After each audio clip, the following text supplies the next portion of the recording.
You're listening to Two Bobs, conversations on the art of creative entrepreneurship with David C. Baker and Blair Enns.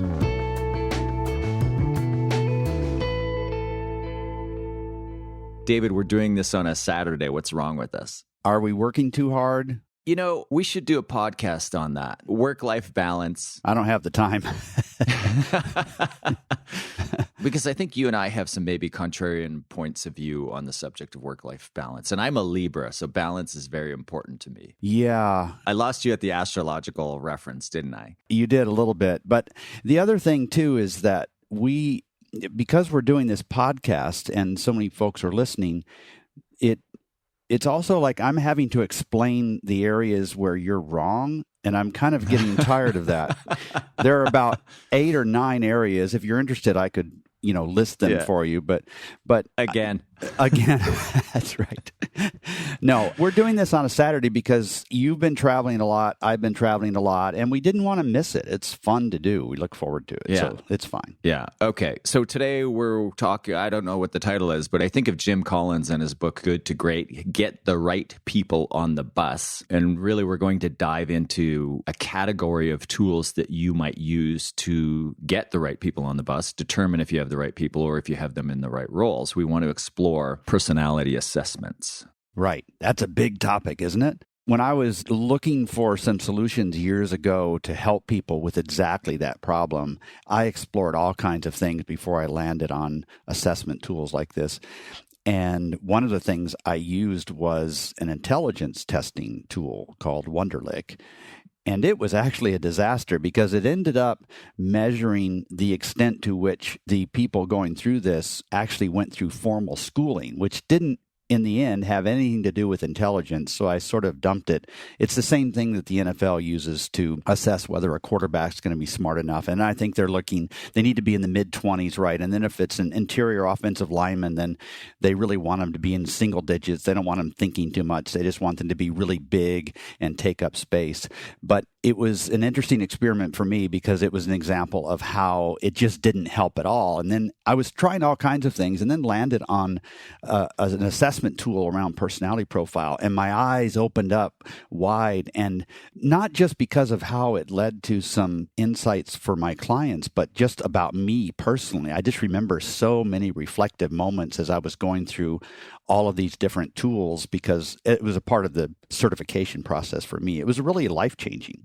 You use DISC now, but was that the first one you evaluated? No, I experimented with 6 of them because I was really interested in repeatability and just the validity of each of them. There are actually more than 200 of these things, and most of them, it turned out, were really just bullshit. It just wasn't really scientific. There's 6 of them on the personality assessment side that are fairly reliable. Those would be DISC, Indra, TJTA, PI, Myers-Briggs just barely, and then Colby. And I experimented with all of those and then landed on DISC PPSS, which is DISC applied to work for various reasons. But yeah, so what I'm using mainly is a DISC variant at the moment. Did you know Colby is founded by Kathy Colby, whose maiden name is Kathy Wonderlic? No, I didn't know that. Yeah, I don't know his name, but the daughter of the inventor of the Wonderlic assessment. Wow. Now, what tool were you using and what are you using now? So we're recently have switched over to DISC, but we're still continuing to use an obscure assessment that I discovered many years ago called the Oxicon Written Interview. And it's really an obscure one. I believe it was the PhD thesis of Dr. Robert Means, who I think is no longer with us. And I went to Oxicon because I was using something else and I was trying to find the name of it in preparation for this podcast. The initials were PI, but it wasn't predictive index. I think it was like sales performance indicator or something. And I was using this assessment on my clients. And I had these 2 new business folks at different firms who had essentially the same profile and had different levels of performance. In fact, one was a real go-getter and the other one, his boss and I referred to as the porn surfer because he was routinely caught with his feet up on the desk surfing pornography on the internet.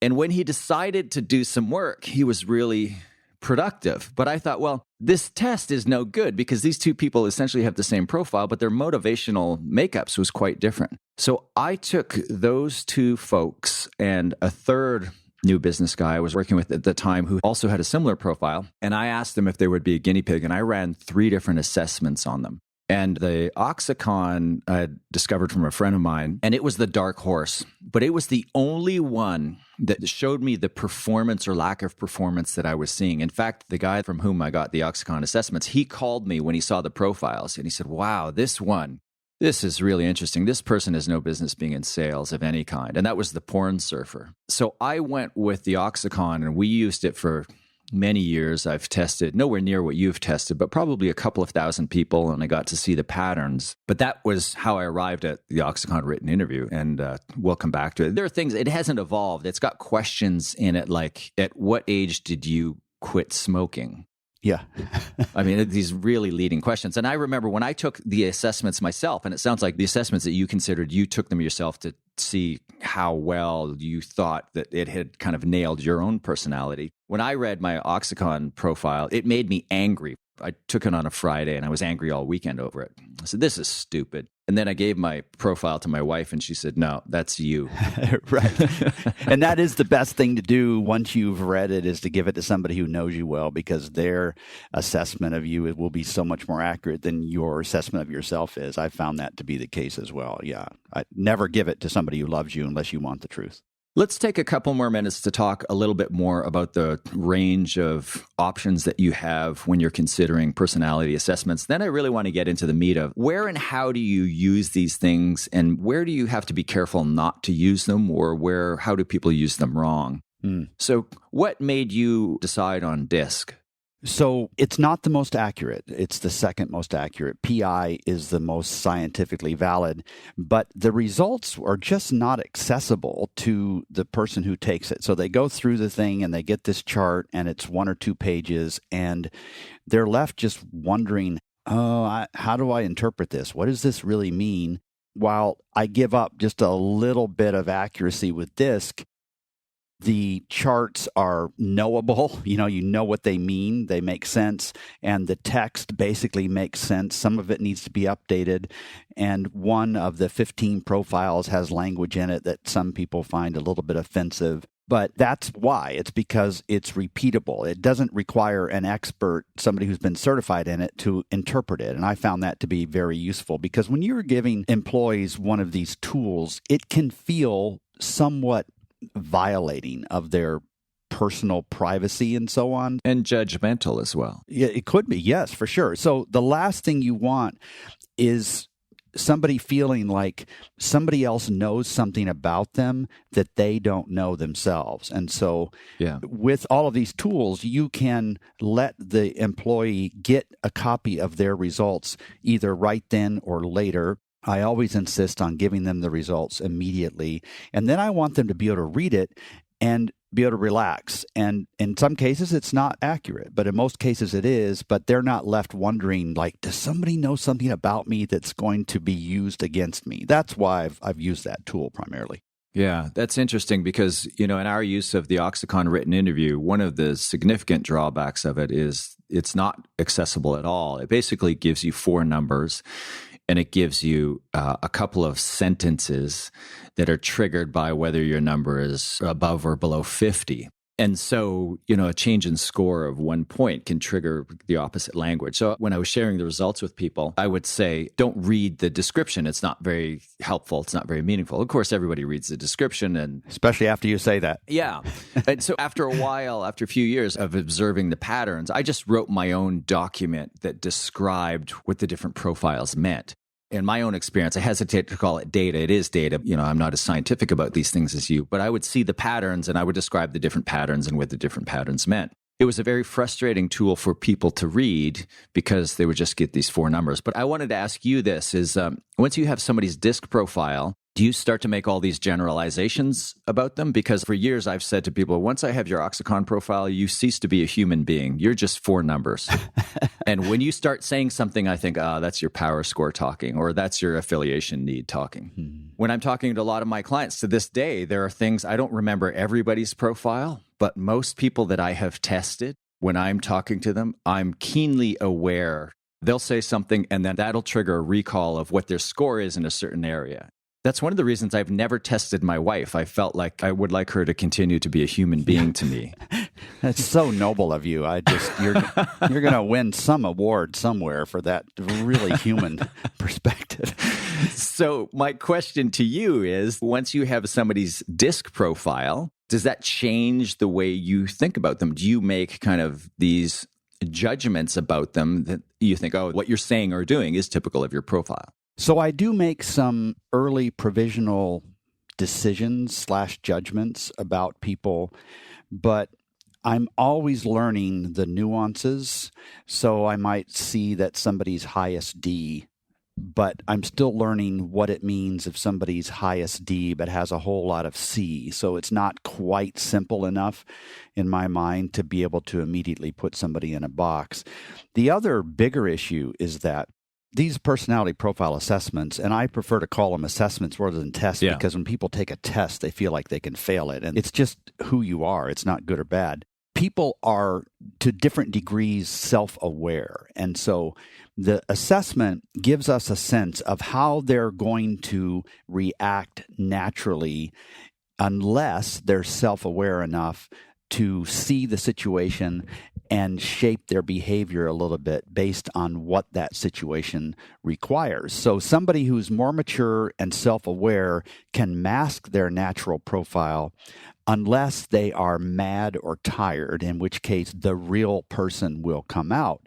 So in many cases, it's not all that useful to say immediately this person will always act like that. But it certainly is indicative. I mean, you and I have conversations all the time where you'll say to me, oh, that's your something, like that's your need not to be liked. Your affiliation score, yeah. Yeah, exactly. Or that's your drive to just speak the truth, even if it's jarring sometimes. And when you say those kinds of things, it's always accurate and it's true. So I do think it's really useful, but it shouldn't put people in a box they can't climb out of for sure, because we can be very mature, self-aware human beings. I'm fond of saying that one of the reasons these are helpful is they help you identify your strengths, and we should all be in positions, in roles in our life and career where we are allowed and encouraged to play to our strengths.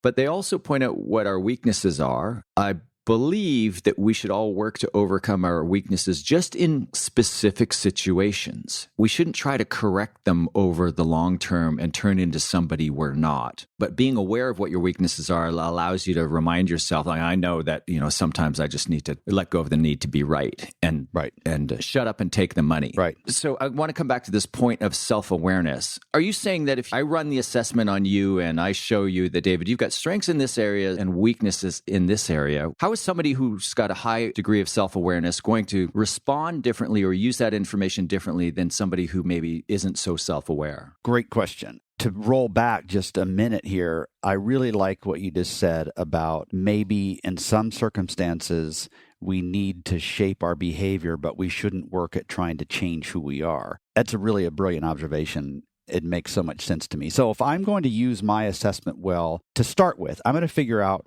what does this job require of a person who's going to succeed?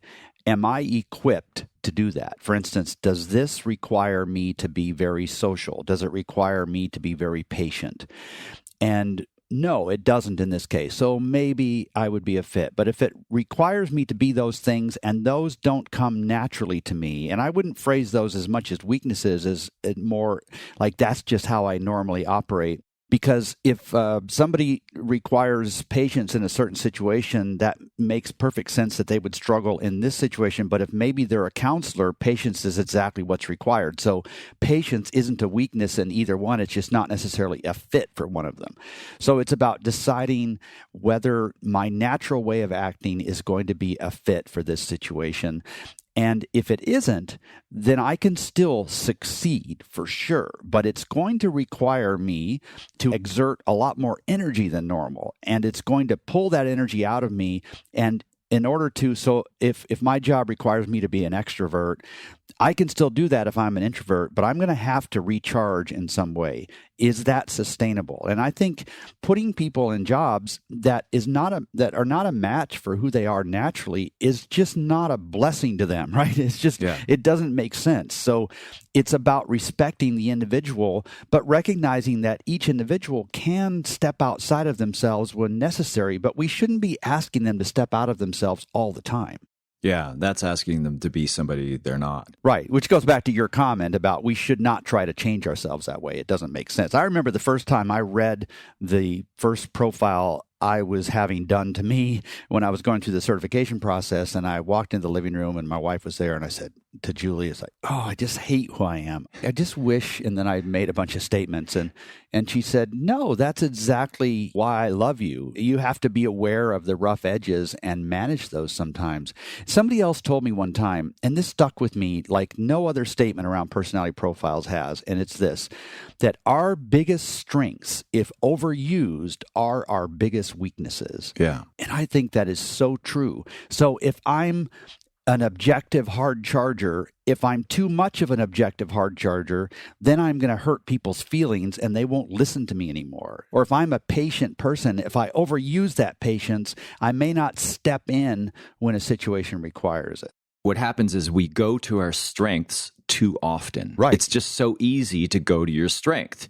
And there are times when you shouldn't be leveraging that strength. You should be going in the opposite direction and in the moment be shoring up a weakness. So we tend to overuse those things and they, in effect, become our weakness. All right, we're talking about how to use personality assessments to get the right people on the bus. And when we come back from the short break, I want to ask you about people trying to beat the assessment. Okay. You're listening to Two Bobs, conversations on the art of creative entrepreneurship. Your hosts are David C. Baker of Recourses, author, speaker, and advisor to owners of expert firms, and Blair Enns of Win Without Pitching, the sales training and coaching program for creative entrepreneurs. For more information, go to twobobs.com. If you find this podcast helpful, please help us by telling a friend and rating us on iTunes. Thank you. Now back to David and Blair. So does DISC have a distortion index built in? Can you tell when somebody's trying to beat the assessment? No, you can't. It does not have that built into it. But there are only 3 times when the assessment is not accurate, typically. One is if somebody's not old enough, and that cutoff is around 18, 19, 20 years old. The other is if they don't understand the terminology that you're using. So if English is not a native or primary language, or if they are using a word slightly differently, that's why participants are urged to look up the meanings of words before they answer questions. And the third is if something fairly traumatic has happened. So a really tough business environment, or a divorce, or a death, or a bankruptcy, or something like that can impact it. But generally, they're really tough to beat. There are certain profiles where the participants in this certain category always argue with it. So if I'm making a presentation and I ask for questions, the first hand that goes up is always somebody from the same one of the 15 subtypes. They just like to argue with things. And it's always funny to say, before I even hear the question, I say, oh, you're from the creative DC conflict profile, right? And they kind of look at me and then they just don't say anything. So a distortion index is a way of asking basically similar questions differently and gauging whether or not somebody is trying to manipulate the test. And one of the early assessments I used, and I don't remember which one it was, it did have a distortion index. They're fairly expensive to build, I'm told, so there aren't a lot of assessments that have them built in. I would always get on the distortion index, and I forget what the rating was, but I always get a 9, which means people are answering fairly honestly. And then I got one that was a 4. And I called the consultant I was using that I bought the assessments from, and he said, this person is clearly trying to project an image of himself that he doesn't believe to be true. And as I got to know that person, who is a partner, one of 3 partners in a firm, as I got to know him a little while, I thought he was the most jovial, likable guy. And then as I got to know him more, I saw that there maybe was this kind of disingenuous, sly part of his personality. But the advice was, when somebody's trying to beat the system, you just throw the assessment out, which leads me to a question about retesting. Do you retest people, and do you have a point of view or guidance on whether or not that's a good idea? Because I'm sure you've tested, I think, over 20,000 people. I'm sure you've had many of those people say, oh, no, that's not me. I was having a bad day. Mm-hmm. Yeah, sometimes I'll get that. And so then I'll just interact with them during the next 2 days, and I don't need the assessment to know what sort of a person they are. You can tell just by how they ask questions, when they ask them, how much they speak up, how they walk down the hall, how they wait for an elevator, how they order lunch. You don't need an assessment once you get good at this to figure out what they are. So you can quickly decide whether that's true or not. Some people just simply don't want to be pigeonholed at all. And so they just say it's wrong when it really isn't wrong. But I do believe in retesting, not immediately, because it's just a waste of time and money. Typically, these things aren't necessarily cheap. But I have, I think, 40 people, the same folks, over a 10-year span of time, just to test the validity of how these things change. And they very seldom change. Every once in a while, one will change if it's a tough work environment that requires them to be a person that's not a natural fit for them. So they're put in a new role, creating a project management team or something, and even the principals are not excited about this, and they have to keep fighting. And so you will see some artificial results in those cases, but you can usually filter those out. I've had people say to me, no, that assessment isn't me. I was having a really bad day. Something happened to me that day and I just wasn't thinking clearly. And then I've retested a small number of those people, and most of them retest significantly. But I often wonder if the assessment doesn't end up showing the person that they wanted to project rather than their real selves. Do you have any thoughts on that? So when you've retested those folks, do most of the results look the same, or do they look different? Most of them have looked different. Huh. And were those the DISC tool? No, Oxicon.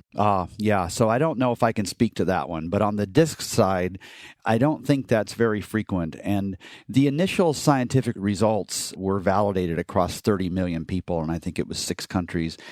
And they just did not find many differences there. So I think there's always room for exceptions, but I'm hesitant to talk too much about them. All we care about is this generally indicative of who the person is. And after all, like on a scale of 1 to 10, whether you're an 8 or a 6.5, honestly doesn't matter. What we're really looking at is the relationship of those 4 axes to each other, not the exact point on the scale that each one of them is. And I just don't see that changing all that much from one to the next. So the absolute values don't matter nearly as much as the relational values. That's right. The relative values are the things that matter. Okay. We should check the legal box here. There are appropriate and there are legal uses of these assessments, and then there are inappropriate and even illegal uses of these assessments. Where are the lines of jurisprudence and the lines of ethics? Yeah. This might change by country, but in the U.S., where I'm most familiar with what happens here, for many years, only one of those 6 was validated by the DOL, the Department of Labor, as a valid screening tool, and that was PI. More recently, Colby has been accepted into that pantheon, and those are the only 2 as far as I'm aware. Where you can stay out of trouble is to say, what does the job require? Does the job require this attention to detail or this level of interaction with people or whatever? And then you have a discussion with the person and say, listen, the job requires this attention to detail. It appears like that's more of a challenge for you. How do you feel about that? So I'm not using it to automatically exclude people for sure. In fact, I'm usually only applying the tool at the very end of the process and using it as a way to facilitate a good discussion with somebody. Even if it's not for a role that typically requires a certain profile, I think it's incredibly valuable to find out how this person that you're thinking of hiring wants communication to be. Would they prefer a face-to-face meeting or a quick email? How much direction do they want? Is too much direction a frustration for them or too little a frustration.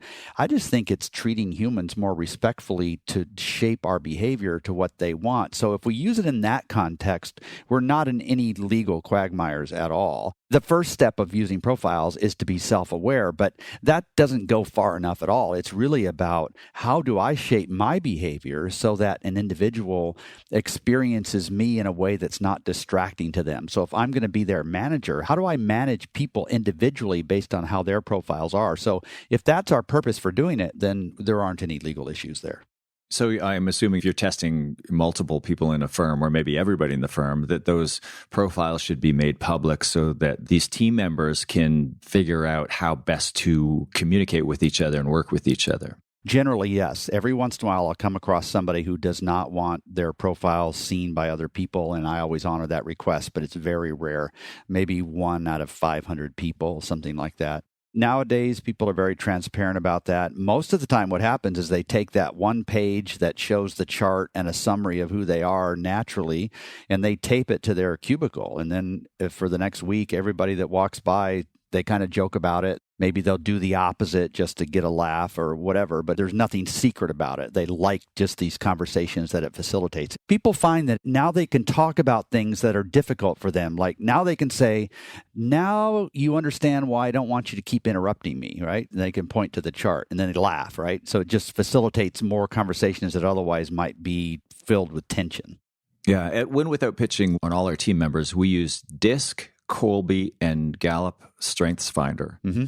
And so a combination of those 3 assessments. And I'm really impressed with how frequently my team members are having conversations with each other where they are referencing their similarities or differences in any one of those assessments. There isn't a day that goes by where there isn't somebody referencing their assessment relative to the person, one of their teammates that they're dealing with. So the source of friction has been highlighted through these assessments. Yeah. And the prevention of future problems, or the attempt to prevent future problems, is also used by mentioning and leveraging these assessments. They've been really helpful from an internal point of view. Externally, I want to talk a little bit about the wrong uses, and I'll just lead here by saying, I know when I first started using these assessments, I overweighted them. I was warned, but I did it anyway. I took them as gospel, and now I'm way out on the other end of the spectrum. I might even be guilty of underweighting them. What I want to do in a hiring context, the process that I lay out for our clients is you sort the resumes into piles, yes, no, and maybe in terms of interviews. The yes is 5-minute telephone interview to make sure that they can speak English or whatever your language is, and they have good telephone presence. Usually these are sales or new business positions, so you want somebody who presents well. And then the next step is to do the assessment and just say, I'm going to have you do an assessment before you come in for an interview. It's just going to help me guide the conversation. And then you get the profile. So if you have red flags in the profile, then you would interview against that. You would not interview somebody because of how they scored on an assessment. But way back, 10 years ago, I would have just rejected people based on a profile and advised my clients to not even interview based on a profile. Where are you on that spectrum? So my experience comes from an initial pool of 13,000 people and then another 8,000 people. With most positions in a firm, it makes no difference in terms of fit, although you will see that developers in a dev shop are almost always the same. Analysts are the same. Researchers are the same. Copywriters are of 2 different types. So, it can be helpful in some cases, but I don't use any of that as a screening tool. But there are 5 positions at a firm where there is a normal match. And so I would say this person is going to be most comfortable in this particular role. It doesn't mean that somebody else couldn't fill that role, but it's going to be a challenge for them, just so we just have a comfortable conversation about whether that's a challenge they're willing to accept. And if they are, then we kind of move forward. So I wouldn't necessarily rule somebody out because of it, but I would use it just as a way to facilitate a conversation. Okay. I want to wrap up here by asking you what your Myers-Briggs personality type is. I don't even remember. It can't be a healthy one. It's got to be something on the bad end of every scale, I would think. But I don't remember what my Myers-Briggs is. My DISC is off the charts D, way high D. off the low end of I, what I just jokingly call it down in Unabomber land. And then I have no S at all, so very little attention to process. And then I have quite a bit of C. So I would have what's called the creative profile, but it doesn't mean creative like we use in this industry. It's creative because the D and the C are finding that they're fighting against each other, and you have to find a creative, quote unquote, way to resolve those conflicts. So I have a DC conflict. I'm a control freak. I love to be in charge. I'm not naturally a social person, and I love data and science. That's me. Where are you on the disc side? Well, hold on, I'll tell you that. But first, my favorite personality website it's a long URL, and we'll publish it in the show notes, but I reference this often. I'm going to read you what I think your Myers-Briggs is from this website. I think you might be an ISTP, which the name for this on this website for ISTP is the Psycho-Vigilante. ISTPs are quiet, unassuming people who tend to be mechanically gifted but withdrawn and reserved. ISTPs often need a great deal of personal space and alone time, which may give others the impression that they are aloof. In reality, this is necessary to hide their secret identities. The typical ISTP leads a dual life. His outward reserve and quiet masks an inward seething rage at the injustice of life, often the death of a loved one at the hands of a criminal. In this secret life, the ISTP uses his mechanical gifts to create a terrifying arsenal of bizarre weapons with which to strike fear into the heart of evil. Sometimes ISTPs may become evil themselves, either slowly or over a long period of time, or in response to a perceived rejection from the very people they are trying to save. Oh, explains why I love Dexter. Okay, recreation. ISTPs are happiest when they're building and constructing either new weapons to smite their enemies or new plots to destroy those who oppose them. They have a very industrial sense of aesthetics and can spend hours absorbed in the appreciation of works of art, such as a 1969 Hemi Cuda retrofitted with missile launchers and ejection seats. You've nailed me. I cannot disagree with that. Compatibility. ISTPs don't often get along well with their extroverted cousins, evil overlords, and mad scientists. Instead, they prefer the company of INTPs, or perhaps their pets. Romantic relationships with ISTPs tend to be drawn-out tragic affairs filled with bitterness, longing, and teenage angst. The sex is usually pretty good, however. I'm sure you don't want to comment on that. Oh, my goodness. So, this is the funnest personality profiling website. It's not your typical personality types. It's hilarious. Okay, so that's going to have to be in the show notes, and people are going to immediately go there to see what they are. That's hilarious. Yeah, I reference it so often. So DISC, I'm the inspiration profile. So the typical new business person. I'm high D, highest I, no S, moderate C. Okay. That's my DISC profile. So what does that say about me? It says that you're a significant risk taker, that you are very persuasive, that you are never at a party and anybody doesn't know that. Yeah. The light's going to shine on you naturally. I walk in and I think, these are my people, and I'm going to go and touch every one of them. And how come more people aren't here to enjoy me this evening? And you change direction on a dime. Yeah. That's the low S. And many times low S's are married to high S's. Yes. And that's a significant source. This is just hypothetical. I'm just not talking about Actually, you. my wife has the same DISC profile as you. Oh, well, I could never live with you, so I don't know. Yeah, so you change on a dime in this context, and you're in love with the idea of data. Yeah. But you don't let lack of it get in the way. I'm being outed.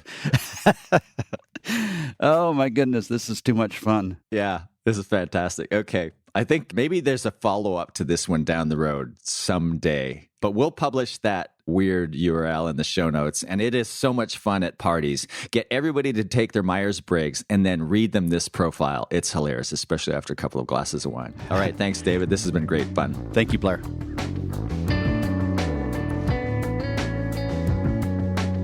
Thank you for listening to Two Bobs with David C. Baker and Blair Enns. Subscribe and learn more at twobobs.com. That's the number 2, BOBS.com.